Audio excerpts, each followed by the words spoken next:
여러분 잠언서의 모든 내용은 하나님의 속성을 담고 있어요.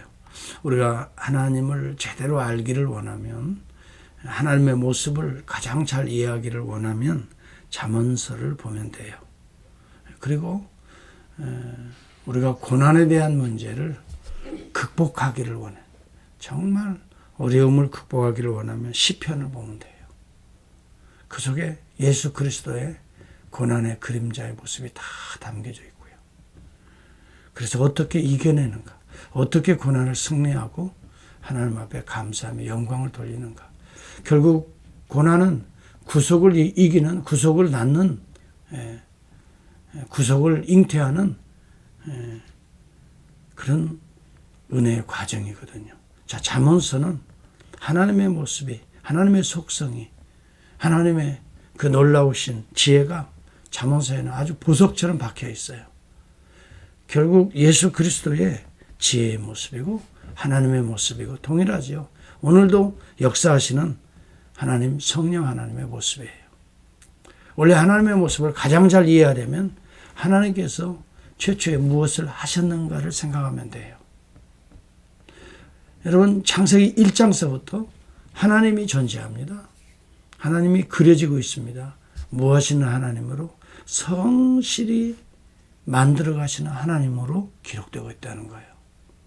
우주의 만물을 특히 말씀으로 성실하게, 엿새 동안이라고 표현이 되어 있지만 사실은 우리의 인생 전체 시작과 끝을 성실하게 일하고 계시는 하나님의 모습을 그려내고 있잖아요.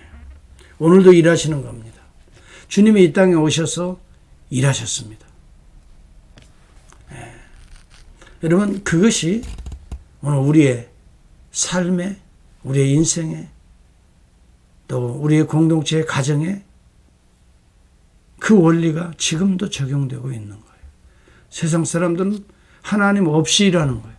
하나님 없이 땀 흘리고, 하나님 없이, 하나님이 안 계셨다는 말이 아니라 하나님을 인식하지 못하고, 하나님을 의지하지 못하고, 하나님의 뜻을 분별하지 못하고, 하나님이 주신 지혜로, 하나님이 주신 일정한 능력으로, 은사로 일하고 있는 거예요. 하나님을 반영하고 있는 거예요. 이 온 세상은. 여러분, 대자연도 마찬가지예요. 날마다 성실히 일하고 있어요. 태양도 지금 일하고 있잖아요. 자기의 일을 열심히 감당하고 있잖아요. 열기를 품어내고 온기를 따뜻하게 우주의 만물에 비추고 있잖아요. 하늘도 지금 일하고 있잖아요. 오존총을 통해서 사악한 자위선의 광선들을 다 걸러내주고 있잖아요. 바다도 일하고 있잖아요. 바닷물이 없으면 어떻게 기화현상이 일어나서 오늘 우리에게 비를 주겠습니까? 어떻게 대지를 적실 수 있습니까? 바다가 바람과 함께 역사하면서 구름도 일하고 있잖아요. 비를 만들어서 뿌려주고 적당하게 뿌리고 움직이면서 곳곳에 뿌리고 있잖아요. 땅도 바람도 나무도 성실하게 우리에게 산소를 계속해서 이산화탄소를 들여 마시면서 산소를 계속해서 공급해주고 있잖아요. 사실은 피조물이 어떤 의미에서는 더러운 인간의 세계를 어떻게 해요? 정화시켜가고 있잖아요. 구속해 나가고 있잖아요. 나무도 꽃도 벌도 나무도 벌도 나비도 이것이 이곳저곳에 암수술과 수술을 만나게 하고 바람도 풍화작용을 통해서 참 이런 것들을 통해서 잉태하고 열매를 맺게 하고 일하고 있잖아요. 온 우주는 지금 우리가 볼 때는 정직한 것 같이, 아니 정지되어 있는 것 같지만 아니에요. 사실 잠잘 때도 일하고 있는 거예요. 나는 나에게 말하고 밤은 밤에게 말한다고 시편 기자가 분명히 이야기합니다. 하늘이 그냥 있는 게 아니에요. 하나님의 영광을 지금 선포하고 있다는 거예요. 궁창이 그냥 그대로 있는 게 아니에요. 하나님의 손으로 하시는 일을 지금도 하고 있다는 거예요. 날은 날에게 말하고 밤은 밤에게 지식을 전하니 언어도 없고 말씀도 없으며 들리는 소리도 없으나 그의 소리가 온 땅에 통하고 그의 말씀이 세상 끝까지 지금도 역사하고 일하고 있다는 거예요. 하나님의 해를 위하여 하늘에 장막을 베푸셨고 해는 그의 신방에서 나오는 신랑과 같고 그의 길을 달리기 기뻐하는 장사 같았어. 하늘 이 끝에서 나와 저 끝에 운행하며 그의 열기에서 피할 자가 없도다. 지금 일하고 있는 해의 모습을 말해주고 있잖아요. 자, 그렇다면 여기에서 오늘 중요한 원리를 발견합니다. 지혜 있는 자는 하나님의 일하시는 그 모습을 그대로 품고 하나님과 함께 일하는 자라는 의미예요. 그런 자는 하나님의 속성을 닮은 자예요. 성실히 일하는 특징이 있다 이 말이에요. 하나님은 성실하신 하나님이에요. 그래서 오늘 제가 이 말씀을 묵상하면서 성실하신 하나님이시다. 제목이 성실하신 하나님이에요. 그러므로 그 성실하신 하나님이시기 때문에 온 우주의 만물이 하나님의 성실함을 배어 있는 거예요. 나타내고 있는 거예요. 그 성실하심에 의해서 착오 없이 움직이며 일하고 있는 거예요. 때로는 우리가 염려합니다. 근심합니다. 그러나 그 속에 여러분 성실하신 하나님의 손길이 미치지 않는 곳이 없기 때문에 우리는 인간적으로 불성실한 우리들이 볼 때는 염려가 되고 걱정이 되고 근심이 되지만은 성실하신 하나님으로 충만하게 되면 하나님이 일하시는데 구름을 통해서 먹구름 같은데도 거기에서도 일하시고 바다의 풍랑 같은데도 거기에서 하늘의 광선을 저 땅 밑에 있는 생물들에게까지 공급하시기 위해서 풍랑을 일으키시는 하나님의 손길을 본다면 성실하신 하나님. 비바람이 우리가 볼 때는 왜 비바람이 그렇지만 그것이 또 필요하니까 하나님께서 일으키시기도 하시고 성실히 일하시는 하나님. 이것을 닮아 하나님의 형상을 닮은 사람들은 성실히 행하는 자. 여러분 1절에도 보면 성실히 행하는 가난한 자. 비록 가난하게 된다 할지라도 성실하신 품성을 갖고 살아가는 자는 돈의 문제가 아니에요. 많고 적음의 문제가 아니에요. 하나님은 그것을 우리에게 축복이라고 말하는 게 아니에요. 성실히 행한다. 비록 가난하여도 세상이 어두워지고 세상이 요란하고 세상의 어둠의 세력에 의해서 활동하기 때문에 때로는 성실한 자도 가난할 수가 있고 하나님이 닮은 자도 고난받을 수가 있다는 거. 그래서 고난을 가지고 하나님을 평가하지 마세요. 하나의 고난 앞에서 그 문제를 다루어가는 우리들의 마음, 믿음, 이것이 성실히 행하는 하나님의 품성을 닮은 성도들의 모습이에요. 그러나 악한 자들은 입술이 패리하고 미련한 자보다 나으니라. 그러므로 하나님의 형상을 회복한 자는 성실이라는 특징이 있습니다. 가난, 부자 이것이 기준이 아닙니다. 이걸 분명히 알아야 됩니다. 그런데 우리는 가난한 자는 마치 하나님의 복을 못 받은 것처럼 아주 판단을 해버리고 부자는 어떻게 하면 저렇게 하나님의 축복을 받지? 여러분 그걸 가지고 판단하는 게 아니에요. 하나님은 우리의 중심을 가지고 판단하시는 분이시지 우리가 보는 대로 눈에 보이는 결과물을 가지고 판단하는 게 아니에요. 15절에도 보면 게으름이 사람으로 깊이 잠들게 하나니 게으른 것은 하나님의 속성이 아닙니다. 예수 그리스도의 속성이 아닙니다. 우리 주님이 이 땅에 육체의 몸을 입고 오셔서 졸거나 주무시고 매번 이렇게 놀고 다니셨습니까? 여러분 공생애 전에 사생에는 부모님 지도 아래 성실하게 땀 흘리며 일했던 것입니다. 부모를 효도하고 이제 공생에는 공적으로 모든 인류의 죄를 대속하기 위해서 성실하게 일하신 거예요.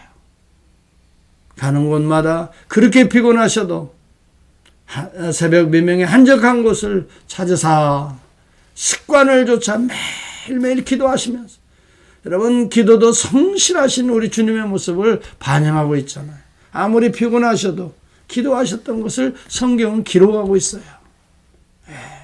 수많은 환자들을 만나고 그들을 일일이 찾아오는 자들을 그의 영혼을 어루만져 주시고 그의 육체를 어루만져 주시고 성실히 그러면서도 고난, 고통, 십자가의 순환 다 성실히 아버지의 뜻을 붙들고, 성실하신 자의 두 번째 특징은 하나님의 말씀을 이루는 자라 이 말이에요.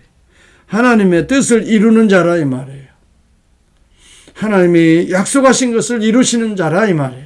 우리 주님이 아버지께서 내게 하라고 하신 일을 내가 이루어, 요한복음 17장 4절에 이 세상에 하나님을 영화롭게 하는 것을 위하여 영화롭게 하였사오니, 그것을 위하여 성실히 일했다는 말 아닙니까?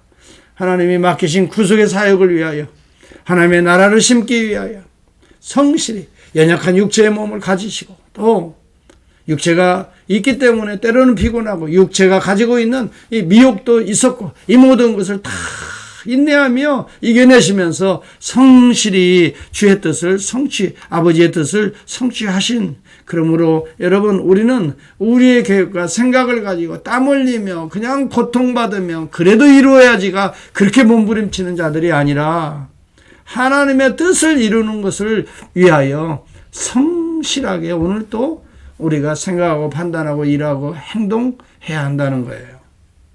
21절에도 보면 사람의 마음에 많은 계획이 있어도 오직 여호와의 뜻이 서리라. 하나님은 성실하신 자들을 통해서 하나님의 성실하신 일들이 반드시 세워진다는 거예요. 악을 꿈꾸고 이상한 생각을 품고 행동하는 그것이 그 사람의 마음의 계획입니다. 우리 인간의 계획이란 건 가만히 보면 다 자기중심적이고 하나님의 영광을 바라보지 못하는 참 지혜롭지 못한 부분이 많아요. 그래서 우리는 이러한 것들 가운데 무엇이 하나님의 영광, 무엇이 하나님의 뜻일까? 환경의 어려움을 보지 마시고 하나님의 뜻을, 또 하나님의 그 뜻을 이루시기 위해 우리를 세우시는 것을, 오늘도 그 뜻을 위하여 우리가 존재한다고 하는 이 사명의식을 한순간도 우리가 놓쳐버리면 환경을 보고 흔들리게 되고 내 마음의 계획대로 나가게 되는 거예요. 많은 계획들을 우리는 세워보려고 합니다. 그러나 하나님의 뜻을 찾는 일이 우선입니다. 여러분, 기생충이라는 영화를 보면 송강호 씨가 항상 아들에게 하는 이야기, 아들아, 너는 다 계획이 있구나. 이 이야기는 마지막 씬에서도 등장하지요. 자신이 그 신분상의 괴리의 단면을 극복하지 못하고 광란에 칼춤을 추고 살인하게 되고 지하실에 숨어들게 되면서 아들이 나중에 성공하여 부자가 되면 그 집을 사게 되면 자기도 자유인이 될 것이라고 하는 이 사실을 아들과 모로스 부호로 소통하면서 독백처럼 하는 고백이에요. 아들아, 다 계획이 있구나. 여러분, 이처럼 사람들은 다 나름대로의 계획을 가지고 살아가지만 그 계획대로 이루어지는 것은 하나도 없다는 것을 여러분, 파라사이트에서 얘기하잖아요. 언젠가 그 아들이 돈을 벌어서 그 집을 사면 지하실에 숨어서 겨우겨우 음식만 달라먹고 살던 아버지가 드디어 자유하게 되고 그 넓은 대궐 같은 집에서 살게 됩니까? 단면이 뭡니까? 인생은 그렇게 수많은 헛된 꿈들을 가지고 살아가지만 이 세상의 부조리, 이 세상의 이 불이, 이 세상의 어두운 것들은 우리의 힘으로, 우리의 능력으로, 우리의 지혜로 감당할 수가 없다는 것도 보여주고 있잖아요. 그런 것들이 다 헛된 망상이라는 것을 가르쳐주고 있잖아요. 여러분, 우리의 배후에는 하나님의 손길을 바라봐야 되고 하나님의 뜻을 붙들어야 되고 그것을 위하여 끝까지 충성해야 되고, 여러분, 그럴 때에 우리의 삶의 그 발자취가 주님을 따라가는 발자취가 될 것입니다. 그 길이야말로 정말 우리 주님이 기뻐하시는 구속을 이루는 길이 될 것입니다.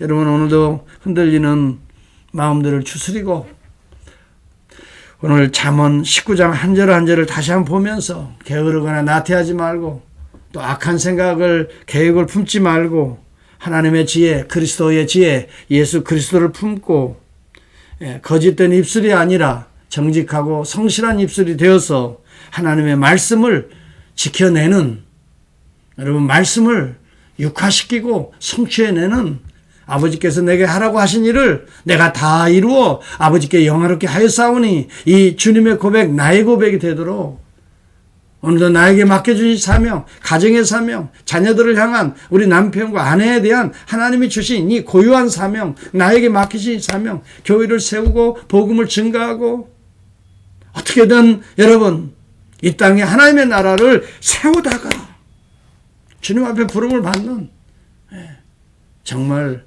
그러면서 고통을 당한 건 하늘의 면류가 아니고 상급이란 말이죠. 그러면서 힘들고 어려워서 내가 때때로 손해를 보는 것 이것 또한 하나님의 상급으로 남게 되는 거예요. 별처럼 빛나게 될 거예요. 주님 앞에서. 그리고 사실 여러분 악한 일을 꾀하다가 어려움을 당하는 것보다는요. 이렇게 선한 일을 꿈꾸며 때때로는 중상도 당하고 모략도 당하지만 묵묵히 주의 뜻을 향하여 나아가다가 고통을 당하는 거 사람들이 볼 때는 뭐라고 말할지 모르지만 하나님이 볼 때는 십자가 지는 거 아무나 지는 거 아니죠.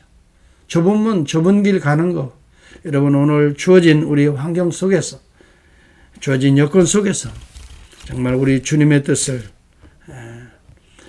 또 아버지의 구속의 뜻을 오늘 성령이 우리에게 원하시는 뜻을 잘 찾아서 그 뜻을 붙들고 끝까지 주의 뜻을 이루어 아버지를 영화롭게 하였사오니 주님의 고백, 나에게 고백이 될 수 있도록 지혜로운 하나님의 삶이 되도록 기도하며 나아가는